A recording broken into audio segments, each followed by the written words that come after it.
அனைவருக்கும் வணக்கம். நான் உங்கள் ஜோதிடர் ஐஸ்வர்யம் மஞ்சுளா தேவி.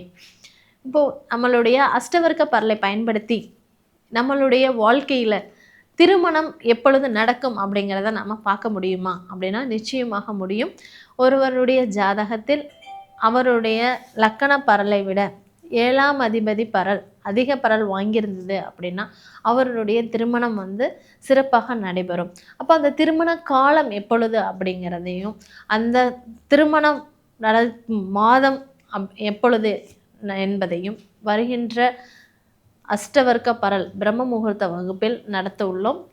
அதை பற்றி மேலும் விவரங்கள் அறிய கீழ்கண்ட எண்களை தொடர்பு கொள்ளுங்கள். நன்றி, வணக்கம், வாழ்க வளமுடன். அனைவருக்கும் வணக்கம். நான் உங்கள் ஜோதிடர் ஐஸ்வர்யம் மஞ்சுளா தேவி. நம்மளுடைய சமுதாய வர்க்கத்தினுடைய வேறு பெயர்கள் என்னென்ன இருக்குது அப்படிங்கிறத நம்ம பார்க்க போகிறோம். சர்வாஷ்டக வர்க்கம், அகிலாஷ்டக வர்க்கம்,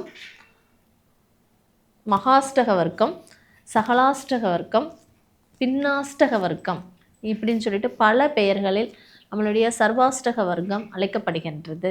நம்மளுடைய சர்வாஷ்டக வர்க்கத்தை பற்றி மேலும் பல விவரங்களை அறிய வருகின்ற ஏப்ரல் 2ஆம் தேதி நடைபெறும் பிரம்ம முகூர்த்த அஷ்டவர்க்க பரல் வகுப்பில் கலந்து கொள்ளுங்கள். மேலும் விவரங்கள் அறிய கீழ்கண்ட எண்களை தொடர்பு கொள்ளவும். நன்றி, வணக்கம், வாழ்க வளமுடன்.